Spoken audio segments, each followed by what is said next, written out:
Hello everyone, welcome to my channel 6 to 12 NCERT classes में आपका स्वागत है। आई होप आप लोग भी बहुत अच्छे होंगे। तो चलिए आज थर्ड चैप्टर स्टार्ट करते हैं, हिस्ट्री का 8 क्लास का,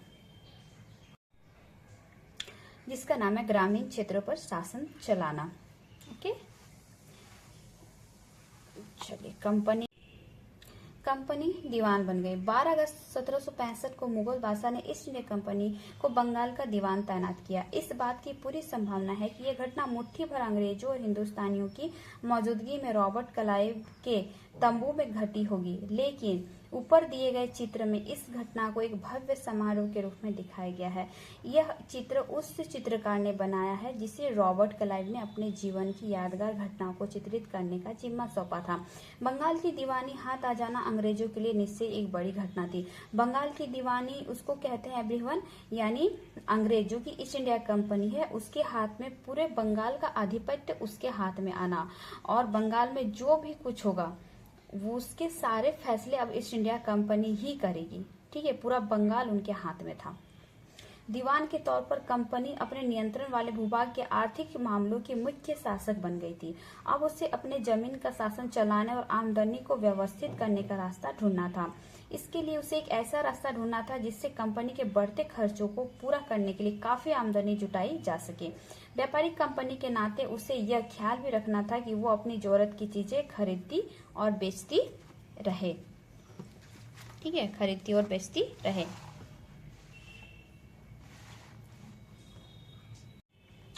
समय के साथ कंपनी को यह भी समझ में आने लगा कि उसे सावधानी के साथ आगे बढ़ना होगा। बाहरी ताकत होने की वजह से उसे उन लोगों को भी शांत रखना था जो गांव देहात में पहले शासन चला चुके थे और जिनके पास अभी भी काफी ताकत और सम्मान था। ऐसे जो लोग स्थानीय सत्ता में रह चुके हैं उन्हें नियंत्रित करना तो जरूरी था, लेकिन उन्हें खत्म नहीं किया जा सकता था। यह काम कैसे हो, इस अध्याय में हम देखेंगे कि कंपनी ने ग्रामीण इलाकों को उपनिवेश कैसे बनाया, आय के संसाधन कैसे जुटाए, लोगों के अधिकार किस तरह तय किए और मनमाफिक फसलों की खेती कैसे कराई। कंपनी की आमदनी। कंपनी दीवान तो बन गई थी, लेकिन अभी भी खुद को एक व्यापारी ही मानती थी। कंपनी भारी भरकम लगान तो चाहती थी, लेकिन उसके आकलन और वसूली की कोई नियमित व्यवस्था करने में हिचकिचा रही थी। उसकी कोशिश यह थी कि वो ज्यादा से ज्यादा राजस्व हासिल करे और कम से कम कीमत पर बढ़िया सूती और रेशमी कपड़ा खरीदे। इसी कारण 5 साल के भीतर बंगाल में कंपनी द्वारा खरीदी जाने वाली चीजों का कुल मूल्य दोगुना हो चुका था। 1765 से पहले कंपनी ब्रिटेन से सोने और चांदी की आयात करती थी और इन चीजों के बदले सामान खरीदती थी।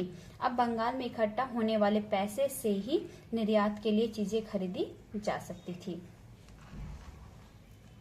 जल्द ही यह जाहिर हो गया कि बंगाल की अर्थव्यवस्था एक गहरे संकट में फंसती जा रही है। कारीगर गांव छोड़कर भाग रहे थे क्योंकि उन्हें बहुत कम कीमत पर अपनी चीजें कंपनी को जबरन बेचनी पड़ती थी। किसान अपना लगान नहीं चुका पा रहे थे और कारीगरों का उत्पादन गिर रहा था और खेती चौपट होने की दिशा में बढ़ रही थी। 1770 में पड़े अकाल ने बंगाल में 1 करोड़ लोगों को मौत की नींद सुला दिया और इस अकाल में लगभग 1/3 आबादी समाप्त हो गई। और एवरीवन 1770 ईस्वी में बहुत गंभीर अकाल पड़ा था। भूखे का सूखा का बहुत बड़ा अकाल पड़ा था, जिसमें बहुत सारे लोग बंगाल में मरे थे एवरीवन। खेती में सुधार की जरूरत। अगर अर्थव्यवस्था संकट में थी तो क्या कंपनी अपनी राजस्व आय के बारे में आश्वस्त रह सकती थी? कंपनी के ज्यादातर अफसरों को यह लगने लगा था कि जमीन में निवेश करना और खेती में सुधार लाना जरूरी है। यह काम किस तरह किया जा सकता था, इस सवाल पर 2 दशकों तक बहस चली।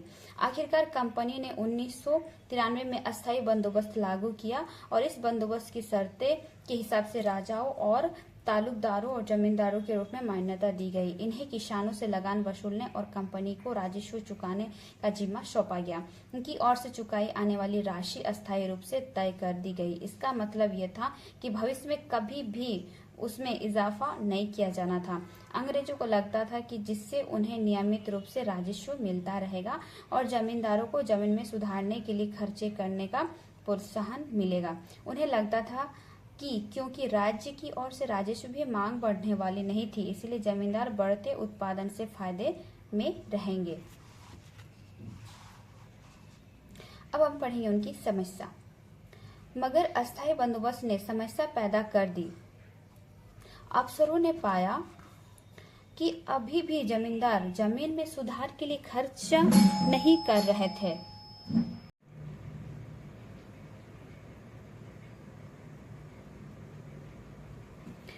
समस्या। मगर अस्थायी बंदोबस्त ने भी समस्या पैदा कर दी। कंपनी के अफसरों ने पाया कि अभी भी जमींदार जमीन में सुधार के लिए खर्चा नहीं कर रहे थे। असल में कंपनी ने जो राजस्व तय किया था वो इतना ज्यादा था कि उसको चुकाने में जमींदारों की भारी परेशानी हो रही थी। जो जमींदार राजस्व चुकाने में विफल हो जाता था उसकी जिम्मेदारी छीन ली जाती थी। बहुत सारी जमींदारियों को कंपनी बाकायदा नीलाम कर चुकी थी। 19वीं सदी के पहले दशक तक हालात बदल चुके थे। बाजार में कीमतें बढ़ी और धीरे धीरे खेती का विस्तार होने लगा। इससे जमींदारों को आमदनी में तो सुधार आया, लेकिन कंपनी को कोई फायदा नहीं हुआ, क्योंकि कंपनी तो हमेशा के लिए राजस्व। समस्या। मगर अस्थायी बंदोबस्त ने भी समस्या पैदा कर दी। कंपनी के अफसरों ने पाया कि अभी भी जमींदार जमीन में सुधार के लिए खर्च नहीं कर रहे थे। असल में कंपनी ने जो राजस्व तय किया था वो इतना ज्यादा कि उसको चुकाने में जमींदारों को भारी परेशानी हो रही थी। जो जमींदार राजस्व चुकाने में विफल हो जाता था उसकी जिम्मेदारी छीन ली जाती थी। बहुत सारी जमींदारियों की कंपनी बाकायदा नीलाम कर चुकी थी। 19वीं सदी से पहले दशक तक हालात बदल चुके थे। बाजारों में कीमतें बढ़ी और धीरे धीरे खेती का विस्तार होने लगा। इससे जमींदारों की आमदनी में तो सुधार आया, लेकिन कंपनी को कोई फायदा नहीं हुआ, क्योंकि कंपनी तो हमेशा के लिए राजस्व तय कर चुकी थी। अब वो राजस्व में वृद्धि नहीं कर सकती थी। लेकिन जमींदारों को अभी भी जमीन की बेहतरी में कोई दिलचस्पी नहीं थी। उनमें से कुछ तो बंदोबस्त की शुरुआत सालों में ही अपने जमीन गंवा चुके थे। जो बच रहे थे उन्हें भी बिना परेशानी और निवेश का खतरा उठाए आमदनी की उम्मीद दिखाई दे रही थी। जब तक जमींदार किसानों को जमीन देकर उनसे लगान वसूल सकते थे, उन्हें जमीन में सुधार की परवाह नहीं थी। दूसरी तरफ गांव में किसानों की यह व्यवस्था बहुत दमनकारी दिखाई दी। किसान को जो लगान चुकाना था वो बहुत ज्यादा था और जमीन पर उसका अधिकार सुरक्षित नहीं था। लगान चुकाने के लिए अक्सर महाजन से कर्जा लेना पड़ता था। अगर वो लगान नहीं चुका पाता था तो उसे पुश्तैनी जमीन से बेदखल कर दिया जाता था। एक नई व्यवस्था। 19वीं सदी की शुरुआत में कंपनी के बहुत सारे अधिकारियों को इस बात का यकीन हो चुका था कि राजस्व बंदोबस्त में दोबारा बदलाव लाना जरूरी है।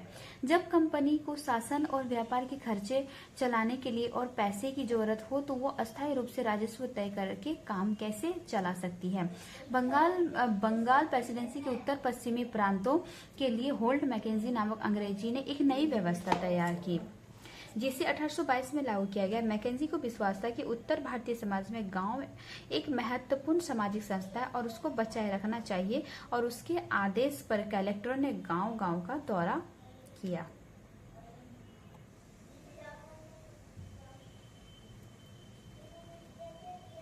गांव का दौरा किया।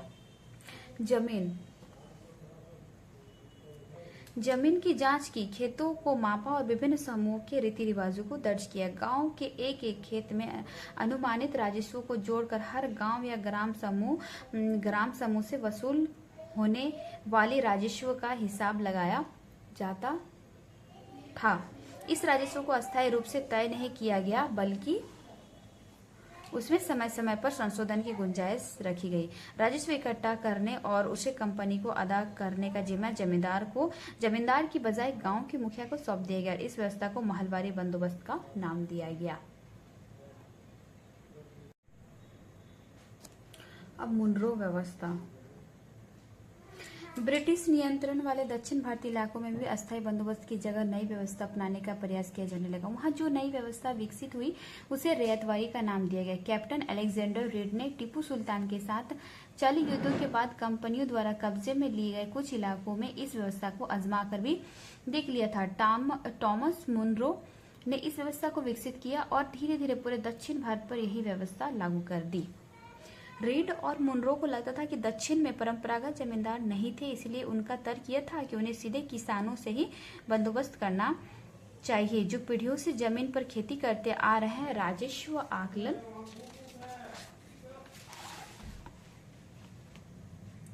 आकलन से पहले उनके खेतों का सावधानी पूर्वक और अलग से सर्वेक्षण किया जाना चाहिए।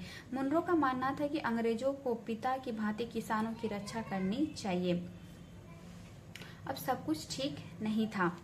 नई व्यवस्था लागू होने के बाद महज कुछ साल के भीतर ही उनमें समस्याएं दिखाई देने लगी। जमीन से होने वाली आमदनी बढ़ाने के चक्कर में राजस्व अधिकारियों ने बहुत ज्यादा राजस्व तय कर दिया था। किसान राजस्व चुका नहीं पा रहे थे और रैयत गांव से भाग रहे थे। बहुत सारे क्षेत्रों में गांव वीरान हो गए थे और आशावादी अफसरों को उम्मीद थी कि नई व्यवस्था किसानों को संपन्न उद्यमशील किसान बना देगी, लेकिन ऐसा नहीं हुआ।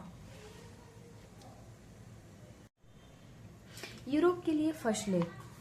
अंग्रेज ने यह भी महसूस किया कि ग्रामीण इलाके न केवल राजस्व प्रदान कर सकते हैं बल्कि वहां यूरोप की जरूरतों के हिसाब से सही फसलें भी पैदा की जा सकती है। 18वीं सदी के आखिर तक कंपनी ने अफीम और नील की खेती पर पूरा जोर लगा दिया। इसके बाद लगभग 150 साल तक अंग्रेज देश के विभिन्न भागों में किसी न किसी फसल के लिए किसानों को मजबूर करते रहे। बंगाल में पटसन, असम में चाय, संयुक्त प्रांत में गन्ना, पंजाब में गेहूं, महाराष्ट्र और पंजाब में कपास और मद्रास में चावल। ये कैसे किया गया? अंग्रेजों ने अपनी जरूरत की फसलें की खेती को फैलाने के लिए कई तरीके अपनाए। आइए इसी तरह की एक फसल उत्पादन की ऐसे ही एक पद्धति को अच्छी तरह समझते हैं। क्या रंग का कोई भी इतिहास है? चित्र 5 और 6 में सूती कपड़े के छापों की 2 तस्वीरें दी गई है। बाईं तरफ देखिए, यहाँ पे एक ये और एक ये, ठीक है। बाईं तरफ की तस्वीर पर भारत में आंध्र प्रदेश के बुनकरों द्वारा बनाए गए कलमकारी छापे दिखाई दे रहे हैं। दूसरी तरफ ब्रिटेन के प्रसिद्ध कवि और कलाकार विलियम मॉरिस द्वारा बनाए गए फूल वाले छापे में दोनों छाप में एक बात समान है। दोनों में ही गहरे नीले रंग का इस्तेमाल किया गया है। इसे आमतौर पर नील कहा जाता है। क्या आप जानते हैं कि यह रंग किस तरह पैदा किया गया है? और एवरीवन, फर्स्ट पार्ट यहीं तक रहने देते हैं, ठीक है। लाइक एंड सब्सक्राइब करिएगा, मेरे चैनल को आगे बढ़ाइएगा। Thank you everyone, bye bye.